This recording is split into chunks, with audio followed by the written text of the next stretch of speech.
Kapag nagloko si mister o yung mga lalaki, kadalasan ang una pang pumapasok sa isip nating mga babae, nagkulang ba ako? Saan ako nagkamali?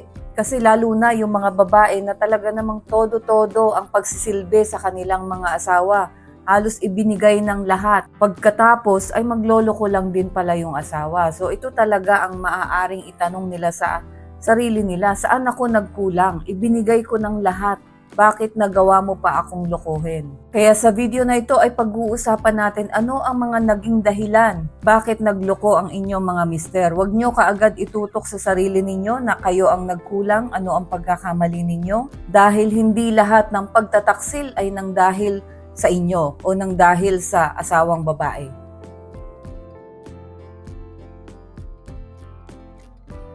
Ayan, welcome back sa aking channel. Ako po muli si Lorely, ang inyong Ate Lors. Ayan, magandang hapon po. Hapon ngayon dito sa amin sa Dubai. At nakita nyo po yung pinipaint ko. Ito na yung pinakamalaking painting na itatry ko. Tingnan natin ano ang kalalabasan. Ayan, ito na ang pinakamasakit. Yung naging mabuti kang misis, naging mabuti kang may bahay, pagkatapos ay magtataksil lang pala ang iyong asawa. So, hindi simpleng kasalanan ang pagtataksil ng inyong asawa dahil ito ay magbibigay ng napakalalim na sugat, ng trauma, syempre yung pagbasag ng tiwala na ibinigay mo, at syempre yung pakiramdam mo na meron kang emotional safety, meron kang sinasandalan na asawa, lahat yon ay guguho. So, kung ikaw ay nasa ganitong sitwasyon, lahat ng nararamdaman mong galit, sakit, pagkalito, ay valid lahat yan dahil normal lang na maramdaman yan kapag nalaman mo na ang asawa mo ay nagloloko. So kung gusto mong maintindihan kung bakit nangyayari ito, ay kailangan nating tingnan ng mas malalim na dahilan. Kailangan nating tingnan kung ano-ano ang mga pwedeng dahilan kung bakit natulak si mister na magloko. Kung napanood ninyo yung female version nito, yung mga misis naman ang nagloko, ganito rin yung unang-una doon, emotional disconnection. Kasi talaga namang napaka-importante na connected ang emotion ninyong mag-asawa. Kasi kapag hindi connected ang inyong emotion, diyan pumapasok ang tukso at ang problema. Okay, pagdating sa emotional disconnection, ang mga lalaki hindi masyadong expressive. Hindi lahat ha. So lahat ng sitwasyon natin, lahat ng topic na dinidiscuss natin, palagi may exemption. Hindi lahat. Pero lahat naman ng ating topic ay in general. So karamihan ay ganito. Okay? So ang mga lalaki ay hindi masyadong marunong mag-express ng kanilang nararamdaman. Minsan tahimik lang sila. Yun pala ay unti-unti nang nawawala ang kanilang emotional connection sa kanilang asawa, nawawala na yung closeness, nawawala na yung intimacy. Kasi may nangyayari between sa inyo ng mister mo. Nagkakaroon ng distansya, lalo na kung araw-araw halimbawa na yung babae ay bungangera, yung babae ay selosa, yung babae ay ganito, ganire, napakaraming reklamo nung lalaki doon sa kanyang misis pero hindi naman niya sinasabi. So ang gagawin, didistansya, tatahimik, until anong mangyayari? Merong babae na mapalapit sa kanya, nagbigay ng atensyon sa kanya, nakikinig sa kanya, malumanay, hindi nagbubunganga, nagbibigay ng atensyon, pinaparamdam ang pagkalalaki niya. Yan, napaka-importante niyan mga kababaihan. Na kailangan maramdaman ng lalaki na lalaki sila kapag kasama ka. Ayan, so kung naramdaman nga sa iba yan, diyan magsisimula ang emotional attachment niya sa ibang babae. Dahil mas nararamdaman niya ang importansya niya kapag kasama niya itong tao na to, na hindi na niya nararamdaman kapag ikaw ang kasama. Okay? Yung number 2, physical at sexual frustration. Ito, madalas to hindi pinag-uusapan. Hindi na satisfied yung mister pagdating sa kama, nawawala na yung inyong physical intimacy, nawawala na yung desire ninyo sa isa't isa, nawawala yung connection pagdating sa pagtatalik. Ang problema, hindi na didiscuss, hindi na pag-uusapan. Siguro minsan mangyayari na lang, magpaparaos na lang, makatapos lang. Pero yung talagang satisfaction or yung orgasm na tinatawag, hindi nakukuha ng lalaki. So may kulang pagdating sa sexual satisfaction sa inyong dalawa. Ngayon, eto nga, dahil meron nga babae na nagbigay ng atensyon, hindi lang atensyon ang ibinigay. Bumuka ka na talaga, ibinigay na. Ayun, doon nakaramdam ng sarap. Doon nakaramdam ng sexual satisfaction si mister. Hindi ibig sabihin na yung bagong babae, mahal niya na kaagad. Doon niya kasi nahanap yung feeling na hindi na niya nararamdaman sa inyong dalawa. So yan, ang pangalawang reason. Pangatlo na reason na pwede kaya mabubuyo na magloko ang inyong mister ay yung ego at ang validation. Ang lalaki kasi talaga namang mataas ang ego niyan. Lalaki Tayong mga babae, meron din talaga ang babae na napakataas ng ego. At diyan sumasabog ang relasyon kapag mas mataas ang ego ng babae kaysa sa lalaki. Kapag ang lalaki naman ay mas priority na ang ego kaysa sa emosyon ng babae, yan, sasabog din ang relasyon ninyo. Napakahirap talaga ng relasyon kasi kailangan yung pagtrabahuhan, kailangan yung balansehin ang mga bagay-bagay. So eto na, balik tayo dun sa ego ng lalaki. Kapag merong babae, eto na yung babae na nga, na nakatikim na dun, ipinaparamdam, nagbigay, di ba, nung una, nagbigay ng atensyon, bumuka ka na, nakaramdam na ng sarap doon si mister, eto pa, pinapakita pa na ina-admire niya yung mister mo, humahanga siya sa kanya. Diba? Kasi lalo na kapag matagal nang magkasama, nawawala na yung appreciation natin sa asawa natin, 'di ba? Yung pupurihin mo sa ginagawa, hindi na, lalo tayong mga Filipino, hindi tayo masyadong verbal. Yung asawa ko kasi dahil Australian nga, expressive niya sa emotion niya, sa feelings niya. Maya't maya, bigyan mo lang ng tubig, ang appreciation niya talagang napakataas. Talaga, ako tahimik lang. So parang, para sa akin tayo mga Pinoy, hindi masyado. So, ang mga lalaki naghahanap palagi ng validation.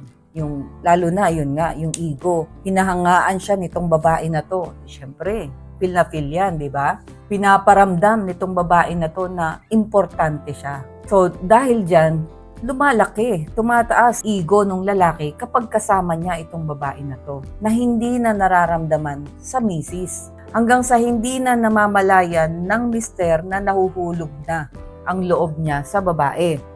So, tandaan ninyo na ang reinforcement ng mga mister o ng mga lalaki ay intimacy. So kung nakatikim na yan doon, ng sarap na hindi na natitikman sa misis, talagang mahuhulog yan dun sa bagong babae. Ito, yung pang-apat na dahilan, parehas din sa babae, syempre opportunity. Kapag nagkaroon ng opportunity, at saka mahina ang boundary. Ganon din dun sa video natin na babae, di ba? So, hindi rin lahat ng lalaki ay naghahanap ng kabit. Hindi lahat ng lalaki ay nagpaplano na mambabae. Di ba? Hindi yun intentional. Hindi intention. Merong iba, yun nga ha, lagi may exemption. Merong iba na intention talaga maghanap. Pero karamihan, hindi intention at hindi naghahanap. Pero, pag pumasok ang opportunity at mahina ang boundary, eto na. Pag palagi magkasama, naging ka-office mate, di ba? Madalas mag-usap o ka-chatmate, ayun na, naging close, sabay lagi kumain, sabay lagi umuwi. Yan na. Pagkatapos, may closeness na, ang hina pa ng boundary ng lalaki. So, paano ba yung boundary na yan? Hindi niya nilimitahan. Like for example, may asawa na ako, ang boundary ko, hindi ako magpapaangkas ng babae sa motor ko o sa sasakyan ko, hindi ako magpapasakay ng babae sa harapan. Diba? So, boundary yun. Alam niyo ba, nagkaroon ako ng ka-office mate sa Pilipinas. Siguro, 1999. Mahalata nyo na edad ko. Yung ka-office mate namin na babae, may crush talaga sa kanya. So, tina-target niya talaga yung ka-office mate namin na lalaki. Pogi naman talaga, matangkad. Ako naman nung time na yung buntis. So, nakisabay.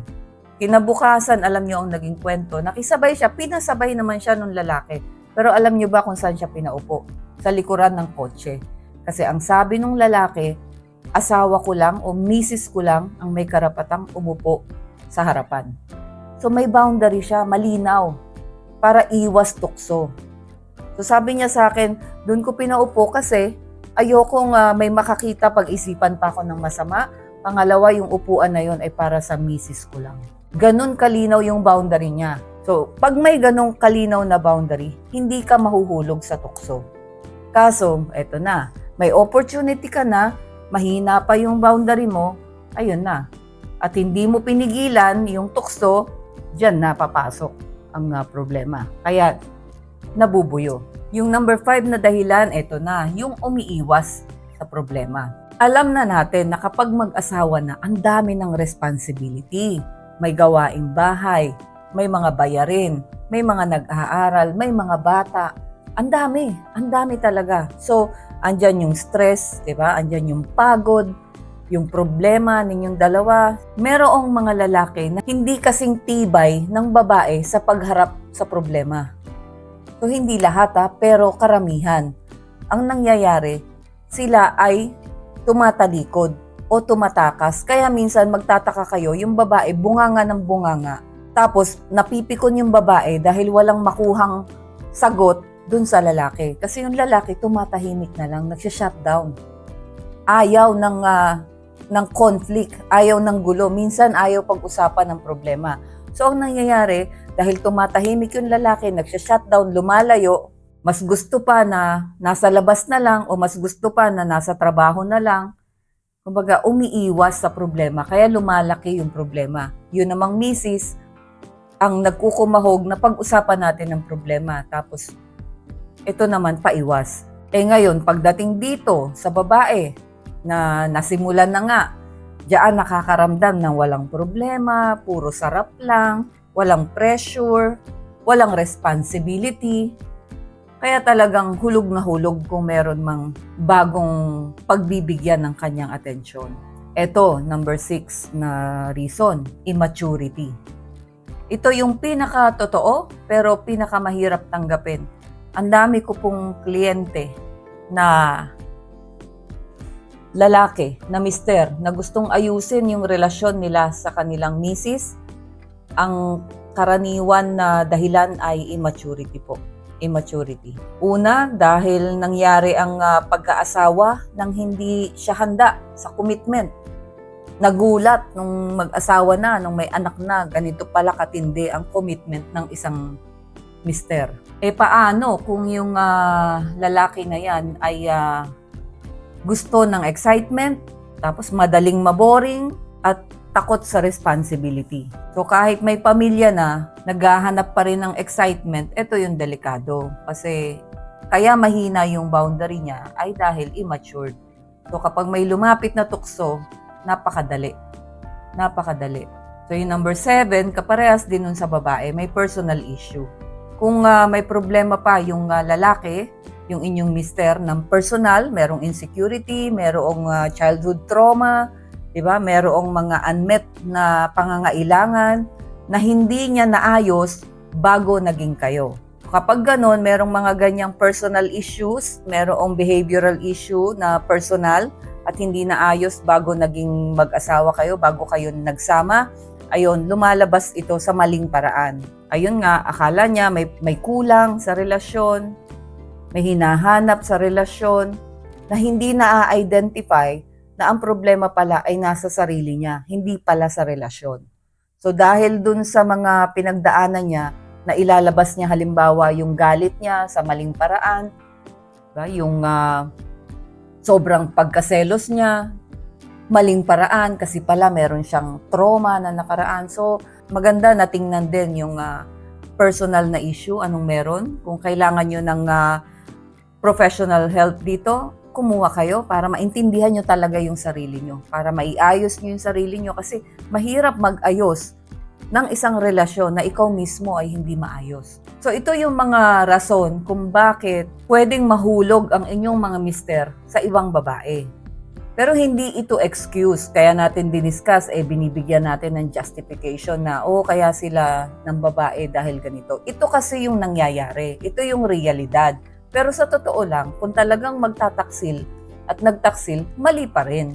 Mali talaga. Ang na-discuss lang natin, ano ang mga posibleng dahilan bakit natulak yung inyong mister na magloko. Ang ano dito ay kahit na may problema sa inyong mag-asawa, kahit may kulang kay misis, kahit na may pinagdadaanan ka sa sarili mo, ay hindi pa rin valid reason na mangabet o magloko. So kapag ikaw ay, kapag ang mister ay nangabet, nagloko, ito ay desisyon. Okay? Kasi may option ka eh. Meron kang option na tumanggi, meron kang option na umiwas, meron kang option na maglagay ng boundary para hindi ka matukso. Kaso hindi ginawa, so ibig sabihin, kapag yan ay kumuha ng kabit, yun ay desisyon. So sa mga misis naman, huwag niyo masyadong itutok sa sarili ninyo na kayo ang may pagkukulang, na tumataba na kayo, pumapangit na ako, kaya ako ipinagpalit ng asawa ko, hindi ako enough para sa kanya. Sa mga ganitong kaso ay parehas may contribution kasi kahit na sabihin na natin na perpekto si misis, kaso walang perpekto. So meron talagang pagkukulang dyan na dapat sa umpisa pa lang ay pag-usapan nyo na para maiayos nyo. Saan hindi nasa-satisfy si misis, saan hindi nasa-satisfy si mister, pag-usapan ninyo. Ano ang dapat gawin para mapunuan yung emotional needs na kailangan ni mister, na kailangan ni misis. Yung mga ganon. Ang problema, kadalasan sa mag-asawa, hindi yan inuupuan, hindi yan pinag-uusapan. Parehas kinikimkim. So kinikimkim hanggang pumasok ang opportunity, pumasok ang tukso, walang boundary, ayun na. Yari na. So, hindi lang isa ang may kasalanan kapag merong infidelity na nangyayari. Although, hindi pantay ang percentage. Siyempre, yung nagloko, siya mas mataas ang percentage ng kanyang pagkakasala kesa dun sa niloko. Pero parehas may contribution kung bakit nabubuyo ang isang mister o isang misis sa pagkakasala.